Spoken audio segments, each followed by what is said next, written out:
Hi creatives, I am Dimma and you're welcome to Jenje's sewing tutorial. On today's tutorial, I'll be sharing with you how to sew this beautiful Princess Dart Bustier top that we drafted in the last tutorial. Just to see the whole process of drafting this top, check the link in the description. Yes, I put it there so that you see how we drafted this lovely top, just in case you have not seen it. Okay, it's a whole lot, and even the stitching is a whole lot. Yes, but if you pay attention, you will understand every bit of what I did to achieve this lovely top. If this sounds like what you'll be interested in, let's get right into the video. So right here is the pattern that we drafted in the last tutorial, and here is the back part. There will be more modification on this back part, okay, as at this stage this is what it is like, but in the course of this tutorial you see how I modified this back. Yes, for this front part you have seen what it looks like. We'll go ahead and start putting it together. Yes, we'll put it together right in this tutorial. You can see how I padded it. The wording I used here is the last light wording, and for the lining part of this you will see how I also structured it. This is the little shoulder part that we drafted in the last tutorial. Okay, it's part of the sleeve. It's not really the sleeve, it's the shoulder area of the top. Now this is the back, and you can see how I applied wording. This is light wording, and over it I applied peplum stay. Now the same thing I did for the second back part of the back, and I said earlier that I'm still going to modify this back. Yes, in the course of sewing I noticed that it is really important to modify this back. I said it in the last tutorial and I'm going to do it in this one. So I continued applying the wording. You can see that it is applied about 2 inches away from the underbust. Yes, after applying the wording, light wording of course, you apply peplum stay over it. That is what I did, and ensure you do yours like that and you get exactly the result that I got. So after all of that, I had to pad the bust area with the thick wording. Yes, the lining is made with the thick wording for the bust padding. So right here is the addition, the extension for the front part, and you can see that I applied hasty on the fabric part, and of course wording and peplum stay for the lining part, and that is what I have here. And you see how I stitched all of this together. Now this is the front. We are back to the front fabric part.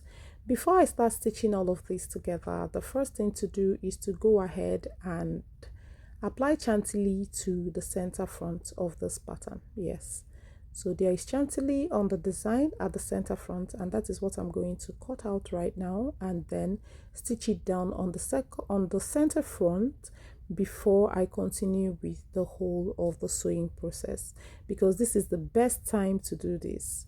Sewing technique is very important in dressmaking. Aside pattern drafting, another thing to pay very close attention to is the sewing technique. If you use the wrong sewing technique, you're going to even spoil the style. Yes, you may not get exactly how the shape of the style is. You may not get it exactly, trust me. So right here I'm notching the mid front, and I also notch the center of the chantilly. So this is how you're going to place it and then pin it down.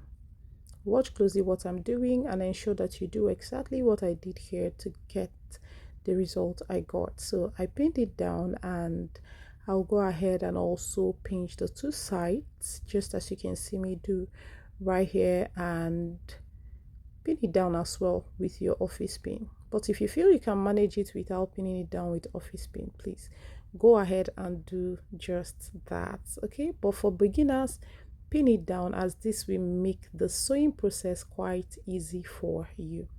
So I had to cut out that excess at the hem area, and this is what I have. For the neckline, I'll cut it when I'm done stitching. Okay, so having done that, you can see what I have. I've already trimmed the excess along the neckline.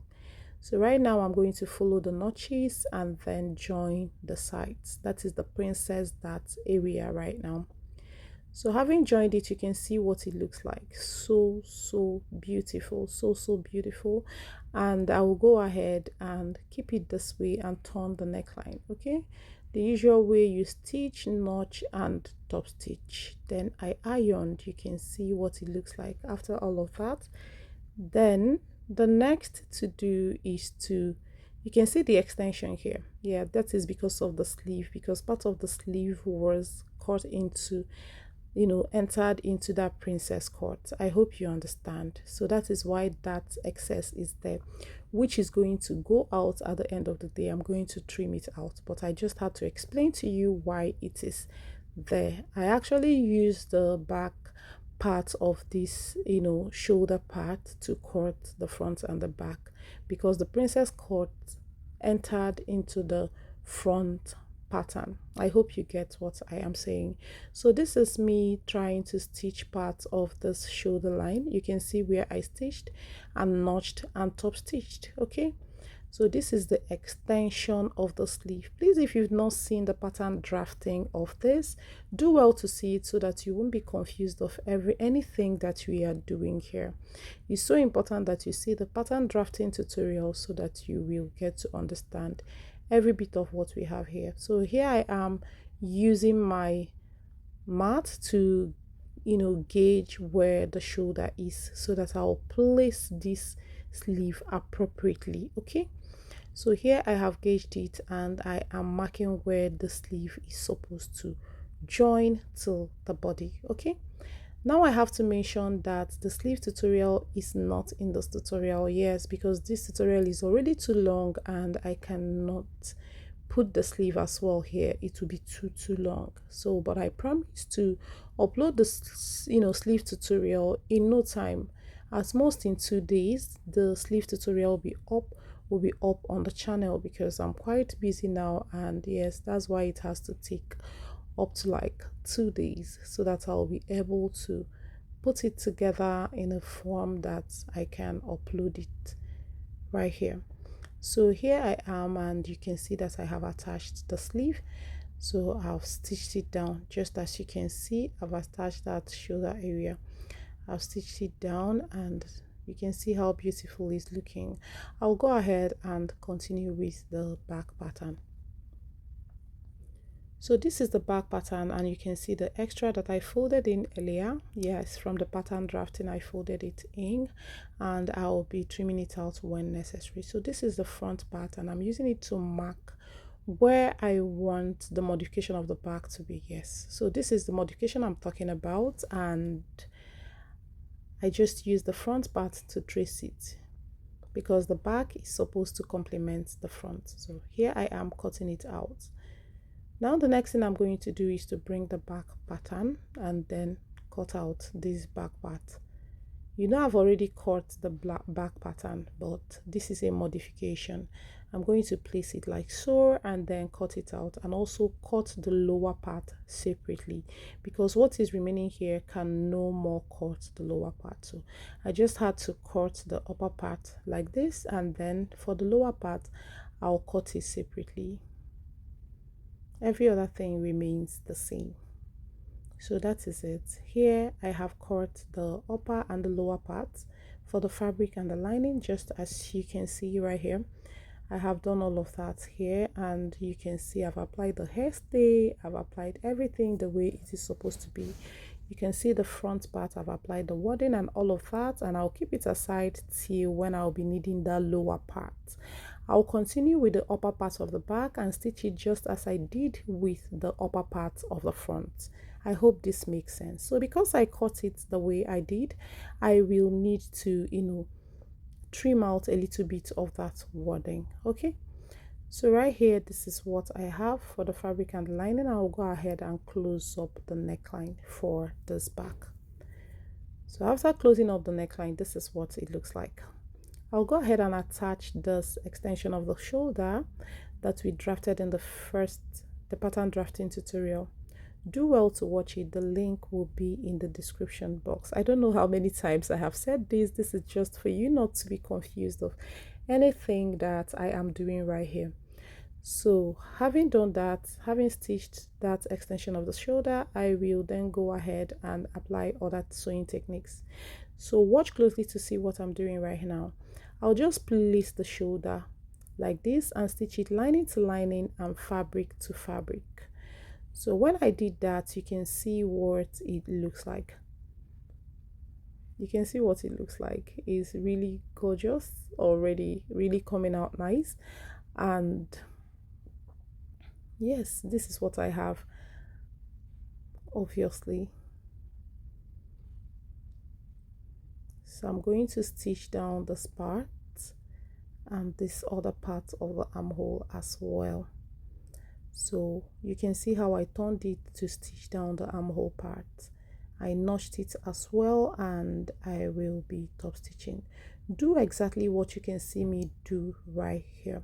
So I have to place the sleeve again like this to close up this part, because this part will be neatly closed. And I've done that. I'll also go ahead and notch just as I did for the front part, and I will also top stitch. Yes, I will top stitch. I'll push it towards the lining side and top stitch so that it will sit really right. That is what I'm pointing here. So I'll do that for the second part, and you can see how neat this part is. Yes, it's turned like a sleeveless top. I hope this makes sense. So I'll also close the shoulder of this shoulder extension, okay, lining to lining and fabric to fabric, and trim out any excess that is there. So that is what I did here. And yeah, so for this part, I am going to go ahead and iron this conical part after notching. Okay, I will notch it up like this and then iron it really nicely. I'll use hairstay to hold it down after ironing, okay, so that the whole shape of the conical part will come out really nicely. So here I have done all of that, and I have closed up the down part of the top, just as you can see. So this is what I have, and I am using this chantilly, okay, to close up the bottom of this part. So I'm going to stitch it down like this. It's 2 inches wide. Yes, it's 2 inches wide, and I will be turning it like bias. But before I turn, I'm going to weave this part so that this whitish interfacing will not be showing through the chantilly, since chantilly is a see-through. So this is how I turned this part, just as you can see, and you can see it's looking lovely already. Don't worry, I'll take you to the ironing bay to show you how I turned the mouth of this piece that I'm about adding right now. You know, this one have a curved face, and you'll be wondering how can this be turned. I'll show you all of that. So this is how I'm going to join the lining for the back. You know, this is the back and the front part that is right here. So I am going to join the fabric and the lining separately, and after that I am going to notch and then iron it open and use hairstay to stick it down to hold it in place. So this is how I'm going to notch. You're going to notch yours and then open up, and of course iron it up. After ironing, you use hairstay and hold it down. So you can see how I used hairstay here.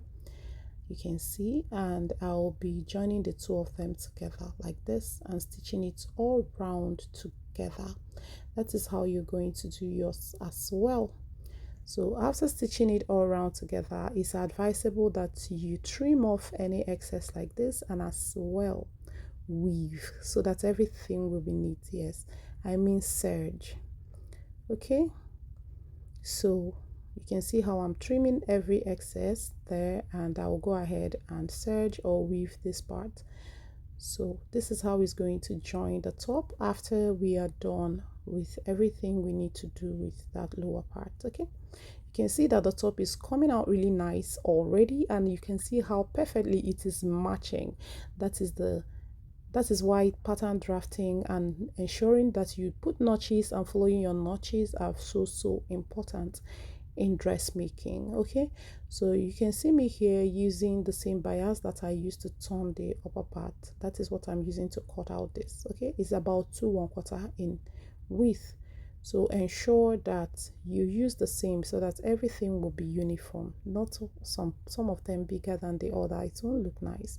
So here I am on the sewing machine, and I am here showing you how you can, stitch this part of the dress, because someone might be asking, how can you stitch through the curve? You can see that I'm doing just that. It's not hard. So after stitching, you're going to turn it up like this and then stitch again. Okay, I'm showing the rough white part, so this is the best time to weave before you turn it up like this. I've actually weaved, this is a video and I didn't show all of that. I've weaved it so that the whitish part will not be showing through the chantilly. Okay, so you have to stitch it down like this, and this is how I follow the curve, and it's quite easy. It's as easy as you can see me do it right here. You can see the curve has come out really nicely. I'll also serge the upper part, and this is what it looks like at the end of the day, and I am going to join it right here. As easy as that. You can see that this is a unique sewing technique, and you have to really pay attention to how I put this cloth together. If you do not pay attention to how I put it together, you may stitch it in a way that this dress or this top will not come out nice. That is the simple truth. So having done this, I'm going to stitch all of that down, and this is what we have, looking so nice, looking so lovely. So this is the back part, and this is the best time to cut out that little back piece on the back pattern. I hope you understand. So that is why I did not cut it out then, so that I will not lose that part. So right here I've marked it out, and I will go ahead and cut it out just as you can see me do, and I'll cut the lining as well. I decided to use the same fabric to cut. Yes, it's self-lined or self-faced. Okay, so I'll cut it out exactly the same, just as you can see me do, and I'll go ahead and apply wadding and peplum stay on one part of this. For the second part, I'll leave it with just hairstay. So I'll join the two together just as you can see right here, but before then I stitched in there and turned and then joined it together. Aside what I'm saying, just pay close attention to what I am doing and you'll understand. I will also turn this with bias. After turning with bias, this is what it looks like, and I am going to join it to this part of the back. Yes, I serged that upper part so that everything will look neat even from the reverse. So this is what it looks like. I'll just go ahead and put the zipper, and our top is almost complete. Is almost complete, and right here I added elastic to help hold this part of the sleeve. But trust me, I will say that this pattern, the style, has a thing about it, and that is about the way this is going to fall by the time you fix the sleeve. That is the reality. And if you look at the picture, you will notice that the model is trying like hold her shoulder up. That is a way to hold the sleeve up. But then there's something I did to the shoulder to ensure that even after putting the elastic, it was still falling off. Yes, but there's something I did there to hold it in, but that will be in the next tutorial because this tutorial is too long. I'll show you what I did there to ensure that the sleeve sits perfectly right the way it should. Yes, I had to put something there to form a sort of connection between these two parts. Yes, that was what I did, but you will see it in the next tutorial where I will be showing you how I made this lovely sleeve. Make sure that you do not miss that tutorial. Ensure to subscribe and turn on your notification bell to be the first to know each time I upload my videos. So what I am trying to do now is to measure 2¼ inches of this chantilly, just the way you can see me fold it, and measure 2¼ inches on fold. Like when you open up is 4½. You use quarter to stitch it and then turn it up and then iron. So what I'm using this to do is to form the ruffle on the neckline. Yes, there's ruffle on the neckline. This top is a whole lot. I won't even lie, it takes time. It took a lot of my time, and so you have to know how much you're charging when you're making this style for somebody. Yes, because it is time consuming. So after putting all of that together, this is what we have. Do you love this? Are you going to try it? Try it and let me know what your result is. Yes, in my next tutorial, I'll be sharing with you how I put this sleeve together. Thanks for watching, guys. Subscribe, turn on your notification bell to be the first to know when I upload. Love you all, and I'll see you in my next one.